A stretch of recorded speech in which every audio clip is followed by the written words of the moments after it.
I didn't raise my voice. I didn't call for help. I just lay there on the garage floor, tasting copper and concrete, watching my daughter-in-law's shadow disappear back into my house. The house I'd built with my own hands 42 years ago. The house where I'd raised my son, Thomas. The house they wanted to take from me. My phone was still in my pocket. My ribs screamed when I reached for it, but I managed. 3 rings. Carson residence. Margaret, I said quietly. It's done. They took the bait. There was a pause on the other end. My attorney of 30 years knew better than to sound surprised. You're certain? I'm lying on my garage floor with what feels like broken ribs. My daughter-in-law just shoved me into a concrete wall because I hesitated to sign their papers. Thomas stood there and watched. Yes, Margaret, I'm certain. I'm calling an ambulance. Not yet. We stick to the plan. Document everything first, then we move. I ended the call and stayed exactly where I was. The security cameras I'd installed 3 weeks ago were running. The tiny recorder in my shirt pocket had captured every word, and the papers they'd brought, the ones they were so desperate for me to sign, were still sitting on my workbench, unsigned. Let me go back. Let me tell you how a man ends up on his garage floor, documenting his own assault by his family. 6 months ago, Thomas called me. This wasn't unusual. He called every Sunday, like clockwork, had done so since his mother died 8 years ago. But this call was different. Dad, Jennifer and I have been talking. We're worried about you. I was replacing a washer in my kitchen sink. I had the phone on speaker. Worried about what? You're 72, Dad. You're living alone in that big house. What if something happens? What if you fall? I fell off a roof when I was 68 and walked myself to the urgent care. I think I can handle my own stairs. That's not funny. We want you to think about moving in with us. We have that guest suite. It has its own entrance. You'd have your independence, but we'd be right there if you needed anything. I turned off the water supply and dried my hands. Thomas, I appreciate the concern, but I'm not ready to give up my home. We're not asking you to give it up. Just think about it. For us, for your grandkids, Ethan and Lily would love having Grandpa around more. The grandkids, he knew where to hit. Ethan was 14, Lily was 11. I saw them maybe once a month if I was lucky. Thomas and Jennifer were always busy. Work, activities, life. I'll think about it, I said, which was my way of saying no without starting an argument. But Thomas didn't let it drop. Over the next few weeks, the calls became more frequent. Jennifer started joining in, her voice syrupy with concern. They'd found articles about elderly people living alone, statistics about falls, stories about confusion and forgetfulness. We just love you so much, Dad, Jennifer said during one call. We want to make sure you're safe. I started noticing things after that, small things.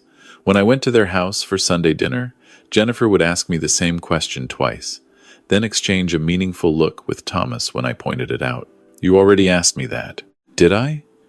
She'd touch my arm, her face arranged in sympathy. I'm sorry, Dad. I must have forgotten. Or maybe you forgot you already answered? Thomas started showing up unannounced. Just checking in. He'd walk through my house, his eyes moving over everything like he was taking inventory. He'd open my refrigerator, check expiration dates, make comments about how I should really throw out that milk. It's probably bad. The milk was fine. I'd bought it 2 days ago. Then came the incident with my medication. I take blood pressure medication. Have for 15 years. I know my dosage. I know when to take it. But Jennifer, during one of her increasingly frequent visits, picked up the bottle from my kitchen counter and frowned. Dad, this prescription is from 3 months ago. Have you been taking these? Of course I have. She shook the bottle. There are too many pills in here. You've been missing doses, haven't you? I haven't missed a single dose.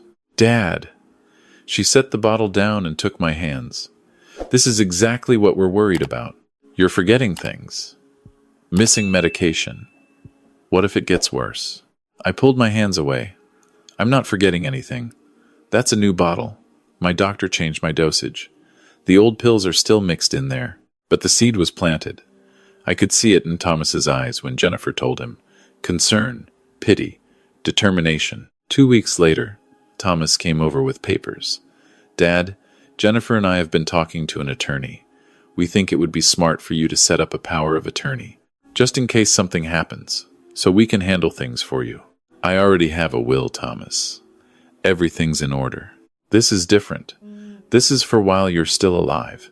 If you get sick, if you can't make decisions, we need to be able to handle your finances, your medical care. It's just being prepared." I looked at the papers, standard power of attorney forms. Except they weren't. I didn't sign them that day, but I took photos of every page when Thomas left them with me to look over. That night, I called Margaret. We'd gone to high school together. She'd handled my mother's estate, my wife's estate, every legal document I'd needed for 40 years. She was also sharp as a tack and had no patience for nonsense. "These aren't standard forms," she said after I emailed her the photos. "These are immediate and irrevocable. If you sign these, Thomas and Jennifer get complete control of everything. Your house, your accounts, your investments. And you can't undo it." Why would they do this? "How much are you worth, David?" I did the math in my head. The house, paid off, worth maybe $800,000 in today's market. My retirement accounts, my late wife's life insurance, the small inheritance from my parents, around $2.5 million, give or take. Margaret was quiet for a moment. "That's motive enough. Don't sign anything. And David, start documenting everything." That's when I began to understand. This wasn't concern. This was a plan. And I'd been too blind, too trusting, too much of a father to see it. I started recording our conversations. I kept a journal, dated and detailed. When Thomas and Jennifer came over, I made note of everything they said, everything they did. The way Jennifer would rearrange things in my kitchen and then comment the next week about how disorganized I was becoming. The way Thomas would bring up memory tests he'd read about online, suggesting I take them. The way they both started using phrases like "at your age" and "for your own good." I also hired a private investigator. His name was Marcus Chen, and he specialized in financial fraud. What he found made my blood run cold. Thomas and Jennifer were drowning in debt. They'd refinanced their house twice. They'd taken out loans against Thomas's $401k. Jennifer's boutique law practice was hemorrhaging money. They were 3 months behind on Ethan's private school tuition.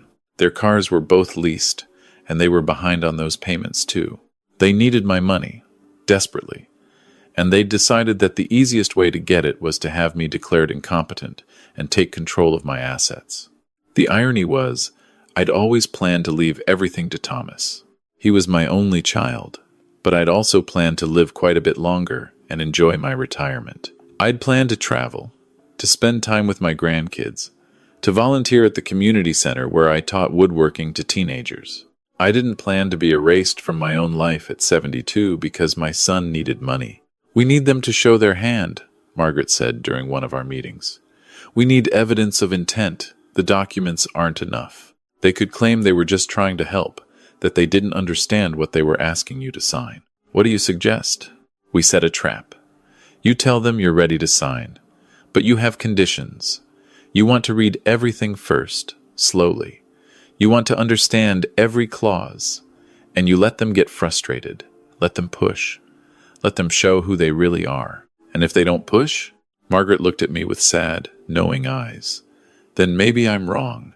Maybe they really are just concerned. But David, my instincts are rarely wrong about these things. So I called Thomas. "Son, I've been thinking about those papers. I think you're right. I should get my affairs in order. Can you and Jennifer come over this weekend? We'll go through everything together." The relief in his voice was palpable. "That's great, Dad. Really great. How about Saturday afternoon?" "Saturday works. Come around too. I'll make coffee." That week, I prepared.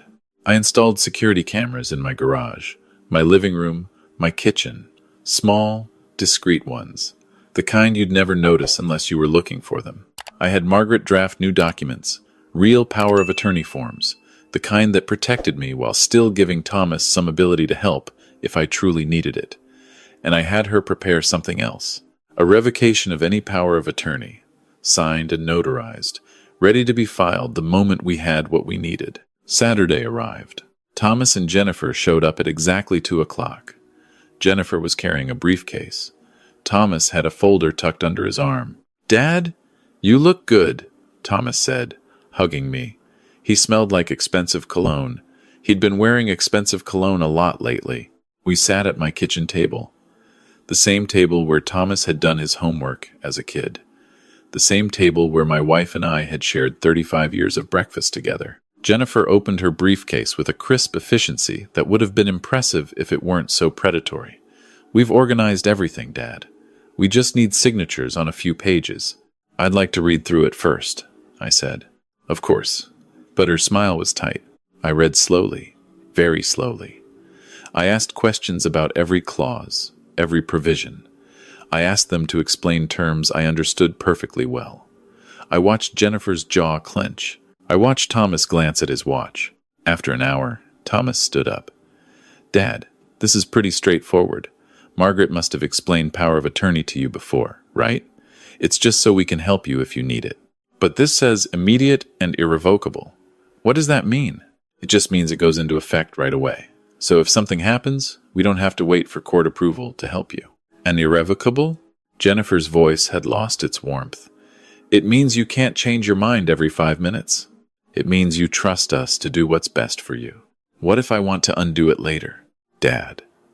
Thomas sat back down, took my hand, the same hand he'd held as a toddler, learning to walk. "Why would you want to undo it? Don't you trust us?" "Of course I trust you. You're my son. But I just want to understand what I'm signing." "You're overthinking this." Jennifer started stacking the papers. "Maybe we should come back when you're feeling more clear-headed." "I'm clear-headed now." "Are you?" She looked at Thomas. "He's been asking the same questions for an hour, going in circles. This is exactly what we've been worried about." "I'm not going in circles. I'm being thorough." Thomas squeezed my hand. "Dad, I know this is scary. Change is scary. But Jennifer and I only want what's best for you. We love you.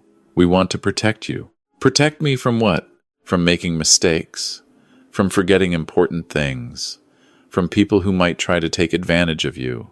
The irony of that statement hung in the air like smoke. I stood up. "I need to think about this more. I'm sorry, but I'm not comfortable signing today." Jennifer's face went cold. "David, we've been patient. We've been understanding. But this is getting ridiculous. We're trying to help you, and you're acting like we're the enemy." "I never said you were the enemy. You're implying it." She started shoving papers back into her briefcase. "You know what? Fine. Don't sign. But when something happens, when you fall, or forget to pay your bills, or get scammed by some stranger, don't come crying to us." "Jennifer." Thomas's voice held a warning. "No, Thomas. I'm done tiptoeing around this. Your father is being stubborn and paranoid, and we're wasting our time." She left the kitchen. I heard her heels clicking toward the front door. Thomas stood there, looking torn between following his wife and staying with his father. "I'm sorry, Dad. She's just frustrated. We're worried about you." "I understand." But he was already following Jennifer out. The door closed. Their car started. They drove away. I sat back down at my kitchen table and let out a breath I didn't know I was holding. Margaret had been right. They'd shown their hand. Frustration. Anger. But was it enough? The answer came 2 days later. Thomas showed up unannounced. He didn't knock. He used the key I'd given him years ago for emergencies. I was in my garage, organizing tools. "Dad, we need to talk." I turned around. Jennifer was with him. Her face was set in hard lines. "Your mother and I have made a decision," Thomas said. Strange how he called her your mother when he meant Jennifer. My real wife, Thomas's real mother, would have been horrified by what was happening. "What decision?" "We think it's time for you to move in with us. Today, we've already set up the guest suite." "Thomas, I told you, I'm not leaving my house." "It's not safe for you here anymore, Dad. You're confused. You're forgetful. Something bad is going to happen." "I'm not confused." Jennifer stepped forward. "David, we've been patient, but this ends now. You're coming with us. We'll pack what you need. The rest we can deal with later." "I'm not going anywhere." "Yes, you are." Her voice was steel. "Because if you don't, we're going to file for emergency guardianship. We have documentation of your declining mental state. We have witnesses who will testify that you're not capable of living alone. We'll get a court order, and you'll end up in a facility instead of with your family. Is that what you want?" My heart was pounding. This was it. The moment of truth. "You'd do that to me?" "We're doing this for you," Thomas said, but his voice lacked conviction. "Please, Dad, just sign the papers. Come with us. Make this easy." I looked at my son, really looked at him. When had he become this person? When had money become more important than his father? No. Jennifer moved fast. She grabbed the papers from Thomas's hands and shoved them at me. "Sign them. Now." "No." She pushed me. Hard. I stumbled backward. My hip hit the workbench. "You stubborn old man, do you have any idea what you're putting us through? Do you have any idea how much we've sacrificed trying to take care of you?" "Jennifer, stop." Thomas's voice was weak. "No, I'm done. He's going to sign these papers, or I swear to God." She pushed me again. This time I fell. My shoulder hit the concrete wall. Pain exploded through my ribs. I went down, unable to catch myself. I lay there, looking up at them. Jennifer was breathing hard, her face flushed. Thomas looked horrified, but frozen, unable to act. "This is your fault," Jennifer said, standing over me. "If you'd just done what we asked, none of this would have happened. But no, you had to be difficult." I didn't speak. I just watched her, watched my son, memorized this moment. "Let's go," Thomas finally said, his voice barely a whisper. "We'll come back later." They left. I heard the door close, the car start. Silence. That's when I made the call to Margaret. The ambulance came 20 minutes later. Margaret had insisted. The paramedics documented my injuries, bruised ribs, contusions on my shoulder and hip. They wanted to take me to the hospital, but I refused. I just needed the documentation. 2 hours after that, Detective Sarah Morrison showed up. Margaret had called her too. Sarah was in her 40s, sharp-eyed, with the kind of no-nonsense demeanor that made you believe she'd seen everything and wasn't impressed by any of it. "Mr. Carson, I understand you want to file a report about an assault." "Yes. My daughter-in-law pushed me. Twice. I have video evidence." We sat in my living room. I showed her the security footage. Showed her Jennifer pushing me. Showed her me falling. The audio was clear. Every word documented. Sarah watched in silence. When it ended, she looked at me. "Do you want to press charges?" "Not yet. I want you to know what happened. I want it documented. But there's more to this than assault." I told her everything. The manipulation, the financial pressure, the attempted power of attorney grab. I showed her the documents Thomas and Jennifer had wanted me to sign. I showed her Marcus Chen's investigation into their finances. "This is elder abuse," Sarah said quietly. "Financial exploitation, emotional manipulation, and now physical assault. Can you prove it? With what you've shown me?" "Yes."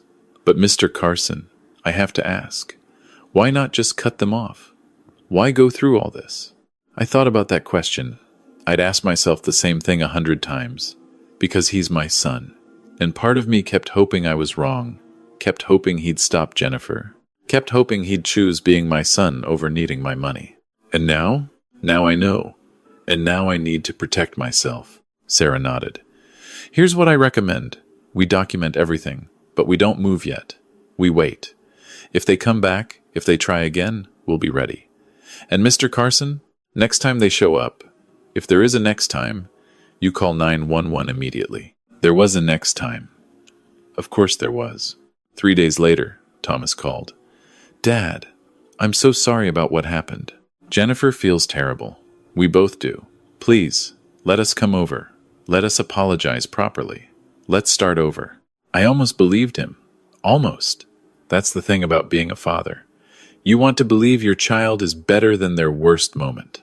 "All right," I said. "Come tomorrow, evening, around 6. I called Margaret. I called Sarah. I told them tomorrow at 6. Thomas and Jennifer would be here, and we needed to be ready. "What are you planning?"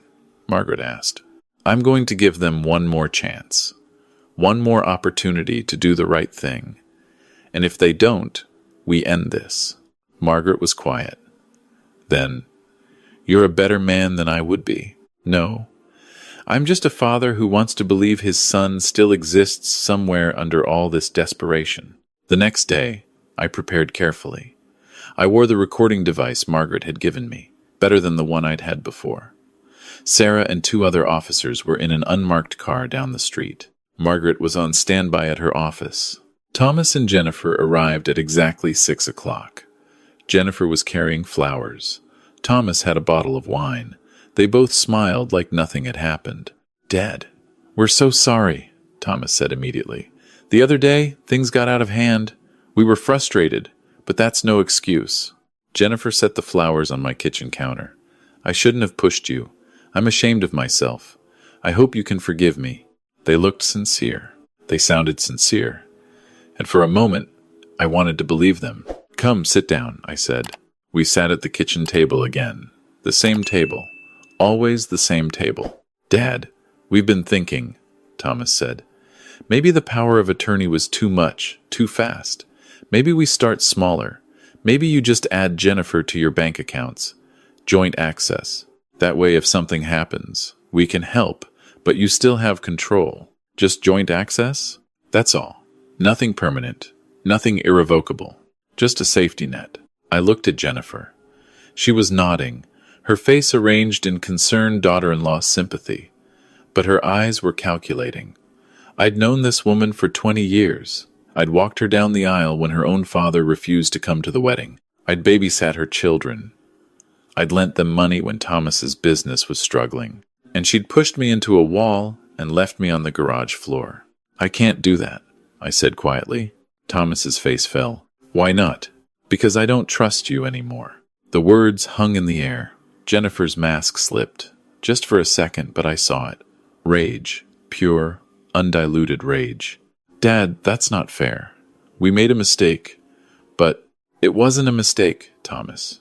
It was a choice. You chose to stand there while your wife assaulted me. You chose money over your father." "That's not true, isn't it? Tell me honestly.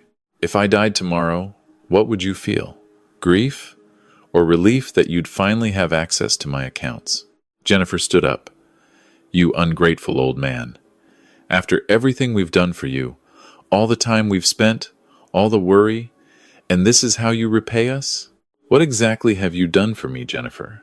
Besides, try to steal my home? Steal? We were trying to help you. By taking control of everything I own? By having me declared incompetent? By assaulting me when I wouldn't cooperate?" Thomas stood too. His face was red. "You've been spying on us, haven't you? You've been recording us? What kind of father does that? The kind who wants to know the truth about his son." "The truth?" Thomas's voice rose. "You want the truth? Fine. Yes, we need money. Yes, we're in debt. But that's not our fault. The economy, the market crash, Jennifer's practice struggling, it's all circumstances beyond our control. And yes, we thought you could help. We're family. That's what family does. Family doesn't manipulate and assault each other, Thomas. We never assaulted you. I have video evidence that says otherwise." Jennifer's face went white. "You recorded that?" "I've recorded everything. Every conversation, every visit, every lie you've told about my failing memory. Every time you've tried to gaslight me into thinking I'm incompetent." "You bastard," Jennifer whispered.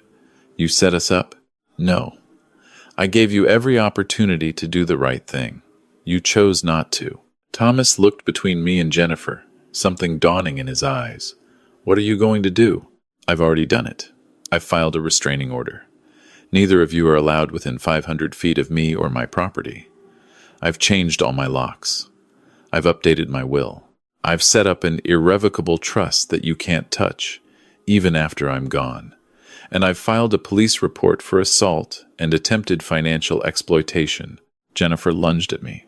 Actually lunged. Thomas grabbed her, held her back, but her face was twisted with fury. "You'll regret this. We'll fight this. We'll prove you're incompetent. You'll do nothing." I stayed seated, stayed calm, because if you try, I'll press criminal charges. Detective Morrison has all the evidence. You'll both face charges. Elder abuse, assault, attempted fraud. Jennifer, you'll lose your law license. Thomas, You'll have a criminal record. Is that what you want? The fight went out of Thomas. He sank back into his chair, his head in his hands. Dad, please, don't do this. Think of Ethan and Lily. They need their parents. You should have thought of them before you decided to steal from their grandfather. We weren't stealing. We just needed help. You needed to be adults. You needed to handle your own problems. Instead, you decided to solve them by taking advantage of me. And when I wouldn't cooperate, Jennifer used violence. There was a knock at the door. Sarah Morrison and 2 officers. They'd been listening, waiting for the signal. Is everything all right, Mr. Carson?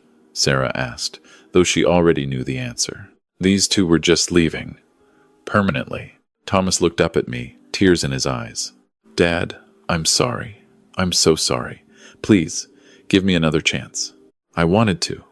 God help me, I wanted to. He was my son, my only child. But I couldn't. Not anymore.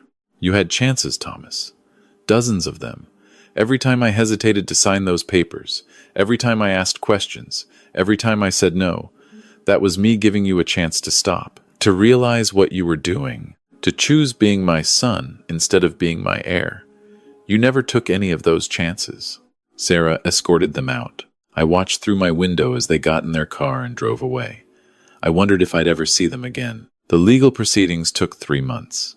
Jennifer tried to fight the restraining order. She claimed I was the one who was unstable, that I'd orchestrated everything to hurt them, but the evidence was overwhelming. The recordings, the security footage, Marcus Chen's financial investigation showing they'd been planning this for months, maybe longer. The court sided with me. The restraining order stood. I filed a civil suit to recover the money they'd already taken from me, small amounts they'd borrowed over the years, with promises to pay back. I got judgments, though I doubt I'll ever see the money. Thomas sent me a letter 2 months after everything ended. It was handwritten, 5 pages long. He apologized. He explained. He blamed Jennifer for most of it. Said she'd been the one pushing, that he'd just gone along to keep the peace. He said he loved me. He said he wanted to make things right. I read the letter 3 times. Then I filed it away in a folder labeled Thomas that I keep in my desk drawer. I haven't responded. I don't know if I will. Margaret asked me once if I regretted how things turned out. You could have just given them the money, she said. Paid off their debts. Maybe things would have been different. Maybe, I said. Or maybe they would have just come back for more.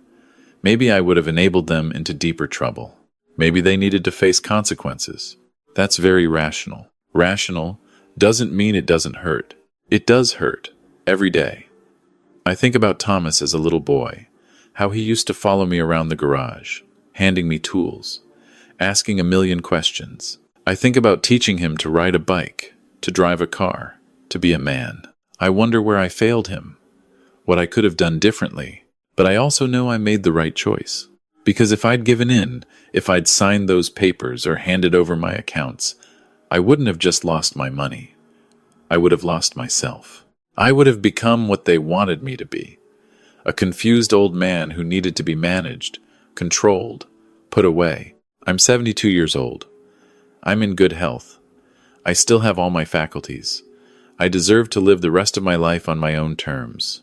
And if that means living it without my son, then that's the price I pay. I've thought about Ethan and Lily. They're the real victims in this. They didn't ask for any of this. I set up education trusts for them, structured so Thomas and Jennifer can't touch the money. When they turn 25, they'll each get access to funds for college, for starting their lives. Until then, the money is locked away, managed by an independent trustee. I sent them each a letter explaining why I had to cut ties with their parents. I don't know if Thomas and Jennifer will let them read those letters, but I dated them and had them notarized. When the kids are older, when they have questions, the letters will be there. I stay busy. I volunteer at the community center 4 days a week. I'm teaching a new crop of teenagers woodworking. Some of them remind me of Thomas at that age, eager and curious and full of potential. I try not to think about what they might become. I've started traveling. Small trips, nothing extravagant. Last month I drove up to Oregon to see the redwoods. Next month I'm flying to Boston to visit an old Navy buddy I haven't seen in 15 years. I'm doing all the things I planned to do in retirement before I got sidetracked by my son's betrayal. People ask me sometimes if I'm lonely. The answer is complicated. Yes, I miss having family. I miss the idea of Thomas and Jennifer and the grandkids. But I don't miss the anxiety, the constant vigilance, the feeling that every conversation might be another manipulation. I sleep better now. I don't jump every time the phone rings. I don't wonder if every visit is really about them wanting something from me. There's peace in that, even if it comes with loneliness. Last week, I got a call from an unknown number. I almost didn't answer, but something made me pick up. Grandpa? It was Ethan. His voice was deeper than I remembered. 14, becoming a man. Ethan, how did you get this number? I still had your cell phone programmed in. I saved it before. He trailed off. I wanted to call, to see if you're okay. Mom and Dad don't know I'm calling. My heart was pounding. I'm okay. How are you? How's Lily? We're fine. School's good. Lily made the soccer team. I'm doing debate club. He paused. Grandpa, what happened? Mom and Dad won't really explain. They just say you got confused and turned against us. I closed my eyes. This was the moment. I could lie, make it easier, or I could tell him the truth. Your parents and I had a disagreement about my finances and my future. It got out of hand. I'm not confused, Ethan. I'm protecting myself. From them? Yes. Silence. Then, I kind of thought it might be something like that. Dad's been really stressed about money. And Mom, she gets this look sometimes. Like she's angry about everything. I'm sorry you have to deal with that. It's not your fault, Grandpa. I miss you. I miss our talks. I miss when things were normal. I miss that too. Can I call you sometimes? Just to talk? I won't tell them. I thought about Margaret's warnings, about the restraining order, about all the legal complications. Then I thought about my grandson, reaching out, trying to maintain a connection despite everything. Yes, you can call me. Anytime. We talked for 20 minutes. About school, about his debate team, about a girl he liked. Normal grandfather-grandson stuff. When we hung up, I sat in my chair for a long time, just thinking. Maybe that's how healing starts. Not with grand gestures or apologies, but with a phone call from a 14-year-old boy who misses his grandfather. I don't know what the future holds. I don't know if Thomas will ever really change, if Jennifer will ever face what she did, if we'll ever be a family again in any meaningful way. But I know I made the right choice. I protected myself. I maintained my dignity. I refused to become a victim. And maybe, just maybe, I showed Ethan and Lily that it's okay to stand up for yourself, even when it costs you everything, even when it means standing alone. I'm not bitter. Bitterness would mean they'd won, that they'd taken not just my money but my peace of mind. Instead, I'm at peace. Sad peace, maybe. Lonely peace, but peace nonetheless. I built this house with my own hands. I raised my son in this house. I mourned my wife in this house. And I'll live out my days in this house, on my own terms, accountable to no one but myself. That's not nothing. That's actually everything. So no, I don't regret it. I don't regret standing up. I don't regret saying no. I don't regret protecting what I built. Because in the end, the question isn't whether I could have handled it differently. The question is whether I could have lived with myself if I'd just given in, signed over everything, and let them erase who I am. The answer is no. I couldn't have. And I won't. I'm David Carson. I'm 72 years old. I'm a widower, a father, a grandfather, a veteran, a carpenter, and a teacher. I'm not confused. I'm not incompetent. I'm not a victim. I'm just a man who refused to let go of himself, even when it meant letting go of everyone else. And I'm still here, still standing, still me. That's enough.